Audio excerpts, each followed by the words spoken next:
I have just been told, and I'm looking at it right here. Some recent news came out regarding Jokic, and it's gotten a lot of people salty. Woj tweeted 1 minute ago, Denver Nuggets center Nikola Jokic has been voted the NBA's most valuable player for a second consecutive season. No, not just salty. A lot of these guys are actually pretty angry about this. In some kind of way, we got to get a hold of this voting shit, man. And in today's video, we'll be looking at a lot of these responses and really addressing the BS from them. Yes, I disagree with it. Okay. Because I voted for Embiid.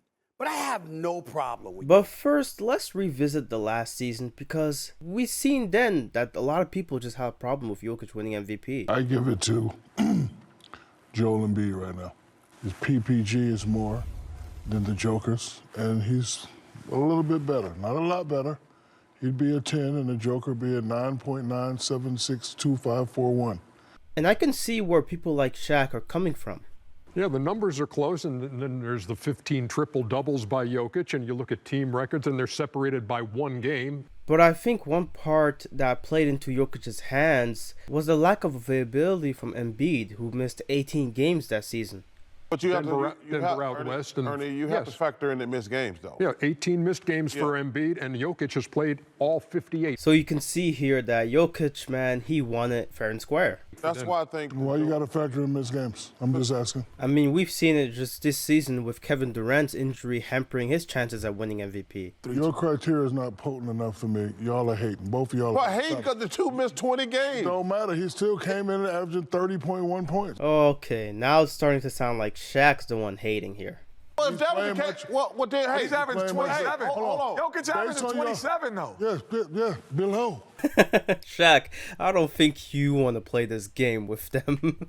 But he's averaging 8.5 assists. Below, it's still below. No, but I will give credit to Shaq, as he did graciously embrace Jokic when he did, in fact, win MVP that year. Joker Shaq here. First thing, thank you. Because of you, the big man is back. And as a big man, Jokic was able to do some things this season that were pretty historical. This was an historic moment for Jokic. I mean, not even LeBron James was able to do this. With this basket, the first NBA player, and it's done in Jokic fashion, 2,000 points, 1,000 rebounds, and 500 assists in a single season. You know, as a big guy, you have to appreciate 36 and 15 and 2,000 points and 1,000 rebounds and 500 assists.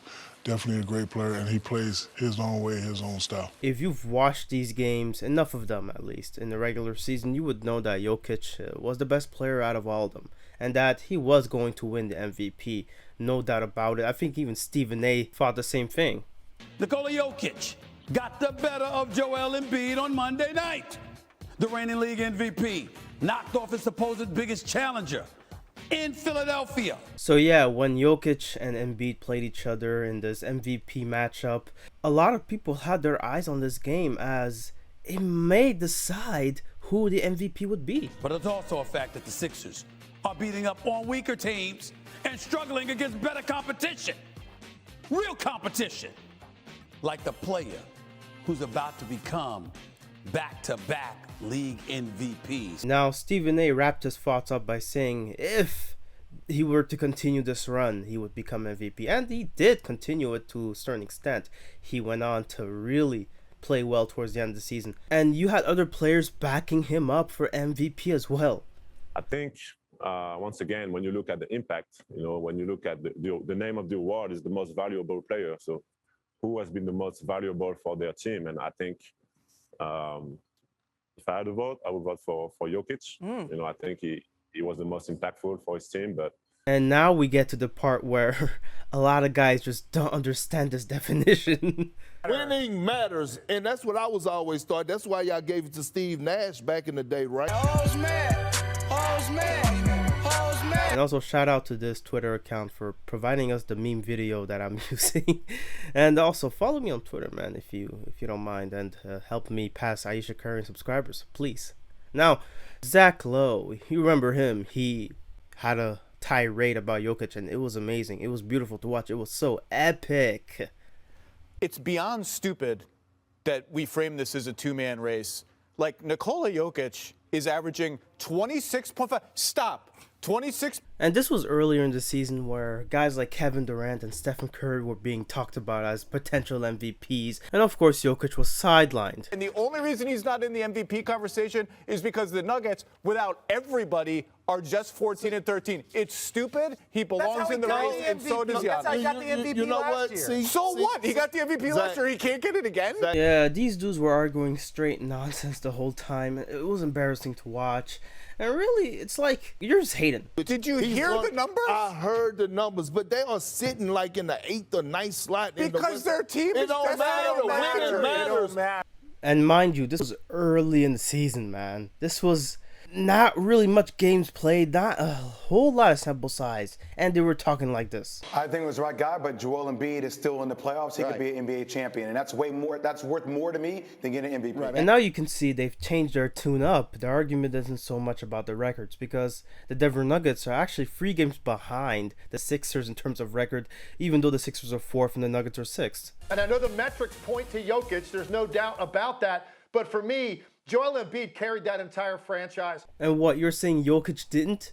Just because you don't pay attention to a small market team like Denver doesn't mean that you have to dismiss it like that. I mean, what the brother average? I got it right here, Jay. 27, 13, and 8 without Jamal Murray, without Michael Porter Jr., knowing that you're the reigning league MVP and everybody's game planning for you on a night-in, night-out basis. Now, don't forget, guys, he did vote for Embiid, and he's going to tell us right now why he did so in the stupidest way.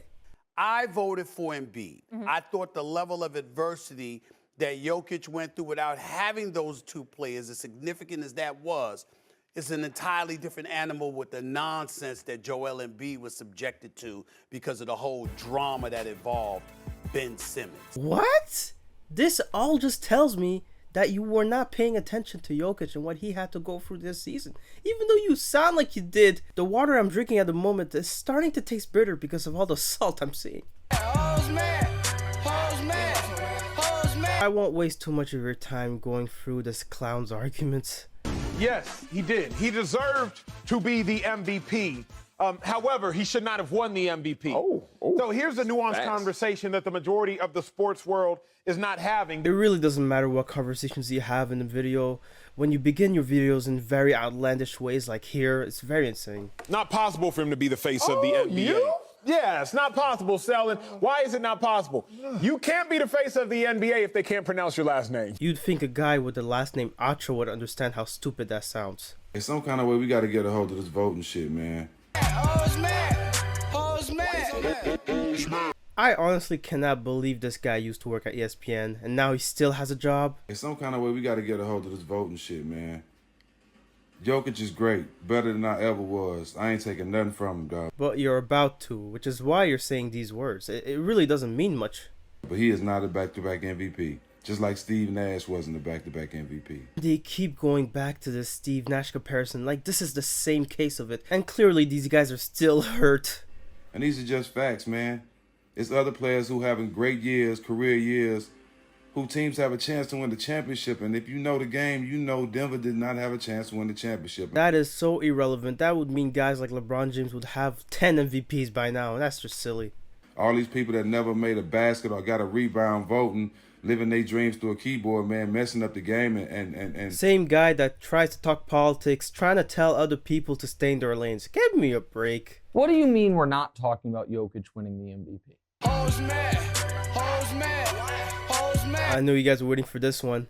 Dude is probably butthurt over the fact that Jokic wanted to be a jockey at first, not a basketball player. It is just impossible to me to believe that people could be watching these playoffs and watch what Giannis is doing.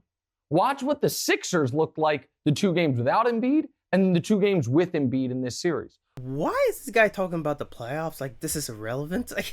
Why is he holding his hands like that? He looks like he needs crisis alert right now. So I would have less of an issue with Jokic winning the MVP if the folks who voted for him overwhelmingly, if they had some shame, if they had some humility. He wants to talk about having shame when he's out there saying the stupidest things, just being a straight hater. Let's go 3 in a row. I am now rooting for Nikola Jokic to win MVP again because folks tell me it's a regular season award, Playoff success doesn't matter at all. All-time historical standing doesn't matter at all. He's a content king, man. He knows that if Jokic wins it again, he's just gonna do the very same thing he is here. That the league MVP is Nikola Jokic. So congrats to him. Back-to-back MVP. Now, and I know some of you guys are getting triggered seeing that. I'm going to have to talk about your favorite crush here. Look, use your eyes, use your brains, but don't use your wieners, man. Come on. I will start this off by saying he's absolutely deserving of the league MVP. And boy, does she soften the blow here. Really, really softens it. Now, I listened to this video back and I realized she's actually making some decent points. Like, I actually see why you guys have a crush on her. It is truly a regular season award, but we don't judge the value and the success on the grand scale of professional athletes' careers based off of just what they do during the regular season. And that's true. A lot of people, when they look at the best players of all time, they always factor in how many championships they've won, how successful they've been in the playoffs. But that's not really what this is about, isn't it? This is not why you're upset about this. And that's my issue with this award every single year. It's become really unfun to talk about because we're arguing these semantics. We're arguing between levels of greatness. It really does just seem like she's hurt over the fact that Embiid didn't win. And it's like, I get it. But it also is kind of the NBA's fault. Stop giving this award out when we're in the middle of the postseason. It takes away all of the lust of the award. I agree 100%. They shouldn't be doing this in the middle of the playoffs, and they damn well should not be doing this after the finals ended with this NBA awards. I'm glad they got rid of that format. Give it as soon as the NBA regular season is over, before we start getting tainted by what happens in the postseason. They always wait. Now we know it's Jokic. Where's Jokic? But come on now, I assume you and others in the media will be smart enough to put 2 and 2 together and realize that Jokic just didn't have a good team to really make it far in the playoffs. I know everyone's going to argue about the injuries, and that's fair, and they wouldn't have been there without Jokic, and that's fair. But man, I mean, you're looking at the Sixers, who are a good team. But really, it just sounds like you're hurt because at the end of the day, if you wanted to make it a point to celebrate the MVP awards, you would have done it. You would have celebrated Jokic winning it, even though you disagreed with it. He also created his own club, becoming the first player in NBA history to record 2,000 points, 1,000 rebounds, 500 assists in a single season. Jokic led the Nuggets in every statistical category.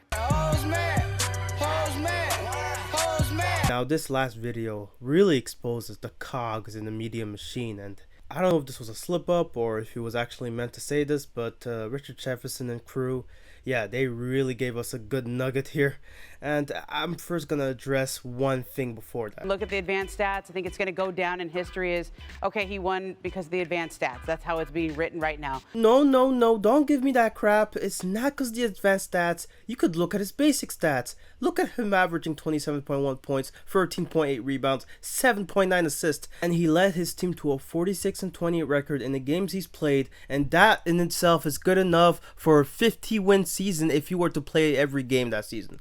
You showed one of the highlights from the Jokic playing against Joel Embiid, and he had the game-winning shot there. There was another play where Giannis went up against Embiid, blocked a shot at the end of the game. The advanced stat stuff is really just the cherry on top of what was a great season for Jokic, and really, Embiid's case for MVP was hurt when he lost those key matchups and when Harden came in as well. The MVP is also a promotion award for this league. And the fact that over the next 36 hours, that'll probably be the last time we talk about the MVP for the rest of the postseason. And that, to me, is just one of the things why I was like, Embiid and Giannis, I had them a little bit in front of Jokic.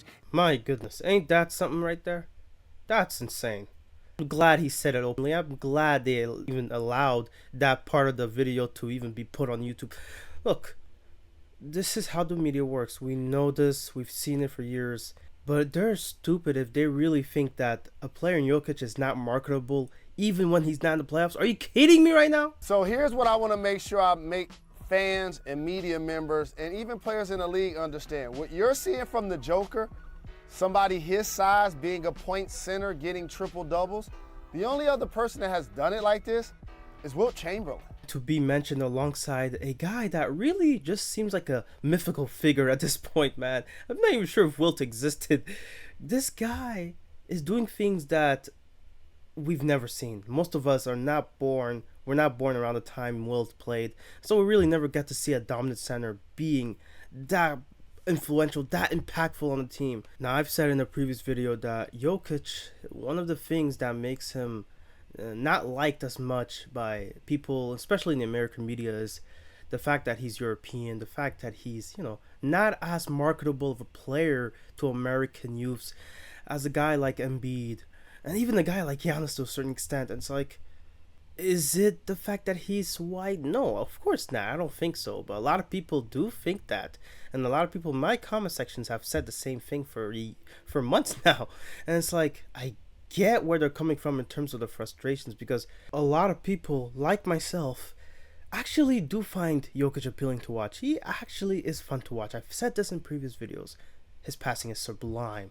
His way of thinking in the game. He is such a smart player. He knows how to play, and he has a high level basketball IQ that's just inspiring to watch, honestly. And knowing that he was an aspiring jockey that ended up becoming too big for the job, so he ended up playing basketball, seeing how talented he is, seeing how gifted he is on the court, it's just inspiring. Again, I'm very grateful to have been alive to watch him play, and I'll always remember his great talents, regardless of what happens throughout his career.